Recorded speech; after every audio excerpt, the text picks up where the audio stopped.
Oits!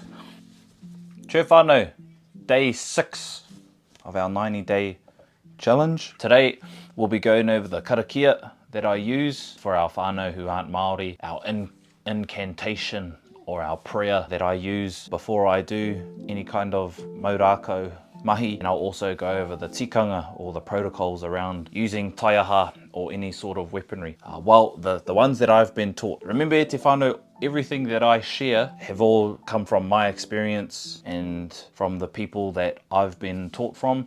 If you have different whakaaro, by all means, chuck those down in the comments because we're all from different iwi, different rohe, and our kawa and our tikanga revolve around where we come from. Anyway, into it. So the karakia that I use was taught to me by one of my good friends in Te Taua Moana, or one of my good friends in the Navy. And the karakia goes like this. So we'll chuck the kupu up, just so you guys know. Whakatau mai rā te mauri o tū, whakatau mai rā te mauri o tū. Te mauri o io, te mauri o rangi, te mauri o papa, te autapu e.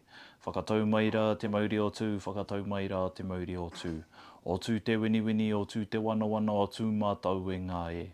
Tūturu o whiti whakamaua kia tīna, hui e, tā ki e. When he explained this karakia to me, he said, the one word you might be a bit rereke about is whakatau. Whakatau mai rā te mauri o tū. Whakatau means... Whakatau means it means to rest, darling. Mauri is essence. So his whakaaro was when you're talking or when you're chanting this karakia, what you're saying is rest within me, the Māori of whatever atua you hono to or you connect to. So in this case it's Tū Mātauranga, who is the god of war. So all of those aspects within the god of war, you're saying whakatau mai rā te mauri o tū. So rest within me, the mauri or the essence of tū, because that's the mahi, or that's the realm that you're about to enter into. And then when you carry on down, te mauri o io, who is our supreme atua, te mauri o rangi, who is our sky father, te mauri o papa, who is the earth mother, te ao tapue, or the sacred world. So when he was explaining that line, it was, you have io, the highest power, rangi and papa, te ao tapue is everything in between. And then you move on to whakatau mai rā te mauri o tū, whakatau mai rā te mauri o tū. And then he explained if you are to chant to a certain atua or a certain god, all of our atua had different names based on the things that they achieved or the many aspects within their being. And in this case, you have tū te wini, tū te wana, tū mātauranga. Tū te wini is like to shake or to shudder. So if you think about getting ready for battle, you're kind of like, you know, shaking and getting ready, filling yourself up with all of that mauri or that essence. Tū te wana is being passionate, being excited or thrilling. So it's, if you think about wini, tū te wini, tū te wana, because he is the god of war. So these are the things that he's passionate and excited about. So, you know, you want to embody all of that. And then at the end, Tū Mātauranga, which is the name that he's most commonly known by. So there you have your three names, tūturu or whiti whakamaua kia tīna, hui e, tai ki e. So that last part is a very common way that you use to seal or finish karakia or incantations, to say it is done and we are now ready to commence with whatever the mahi is. Now when you whakanoa, because when it comes to doing this sort of mahi, you have a karakia to get you ready and to go into it, and then you have a karakia to finish and to get you out of it. If you think in terms of your mindset, your wairua, so all of your spiritual energy, your realm shifting, all right? So I do that karakia or that incantation to pull myself into the realm of Tū Mātauranga, which is not so much anger and rage, kind of depends on the whakaaro, but it's more so that I'm being ready for battle. And so to pull me out of that, I need to balance it. Now, Tū Mātauranga had a brother and his name was Rongo. And Rongo, who is the god of cultivated food, but also the god of peace. So you would use his name instead of Tūmataunga's name to bring you out of that realm. So for example, you would do the same karakia, but when you get to the names, you would say Rongo Mātāne, Rongo Hiria, Rongo Marae roa e, Tūturu o whiti whakamauakia tīna, tīna hui e tai gie.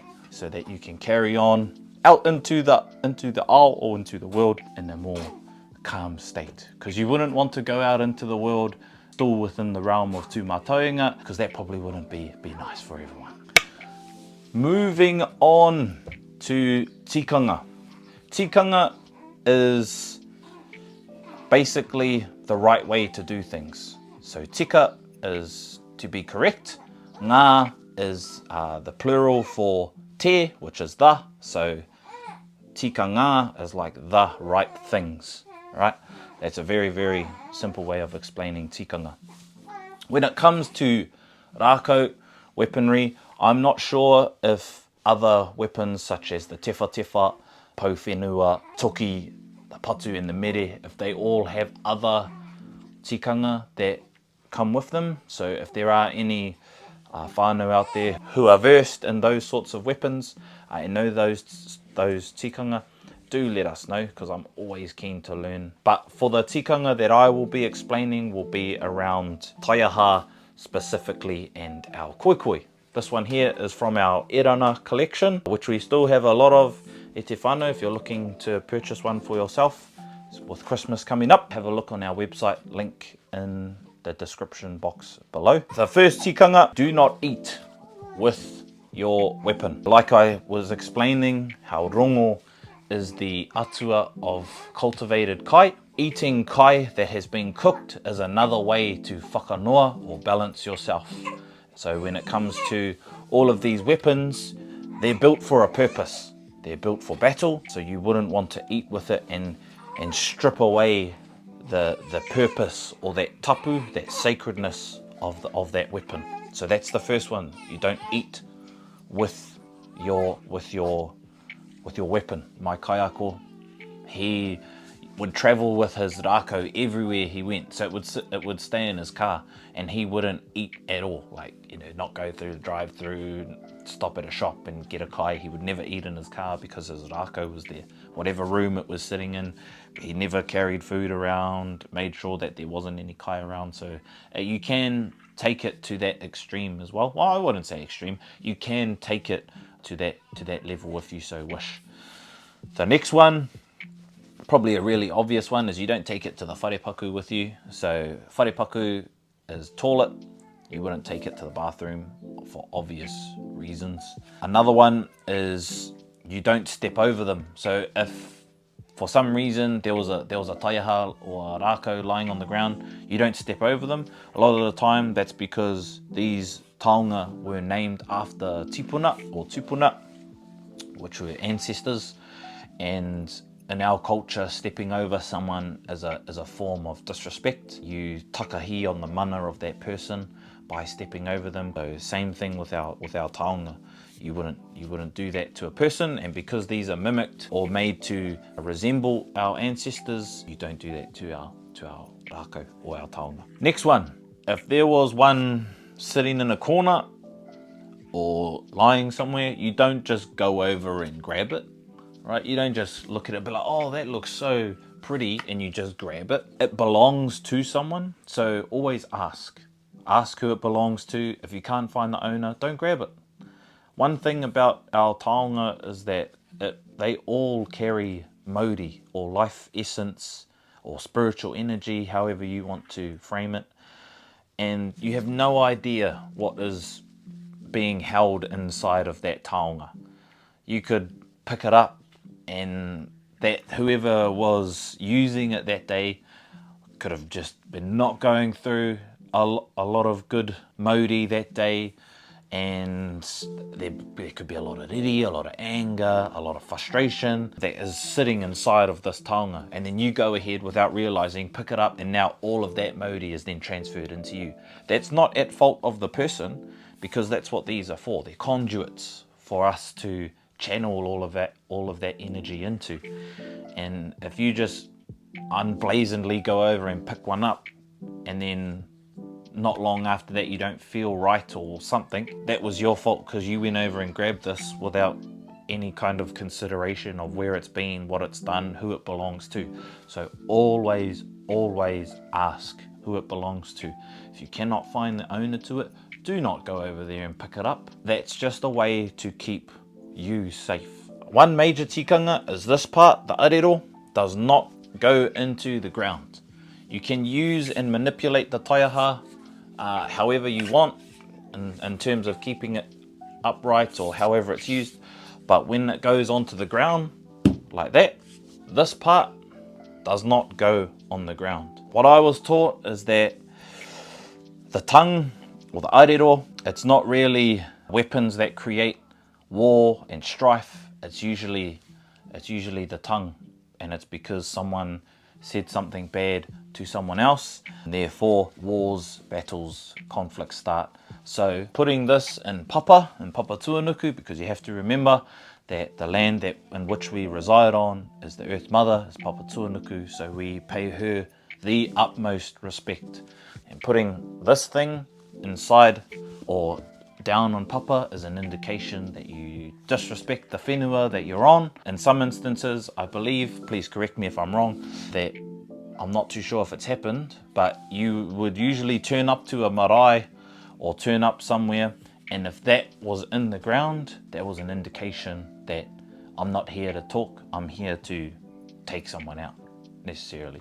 So yeah, do your utmost best to keep this off the ground. Again, whānau, these are all tikanga that I have been taught. If you have a different whakaaro, let us know. So for our last tikanga, it involves our wahine or our woman, and it's about their mate, or when it's that time of the month. There's just certain mahi within our culture, within te ao Māori, that our wahine don't conduct, and doing maurako or being involved with any kind of weaponry is one of them. The theme throughout all of these tikanga is to protect the well-being of our people, the well-being, our wairua, our spiritual energy, our physical being as well.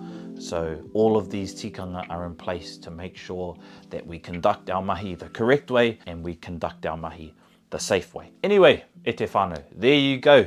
A quick karakia and a few tikanga around the use of Māori weaponry. I hope you all have an awesome day, and I will catch you all in the next video. Tchau whānau!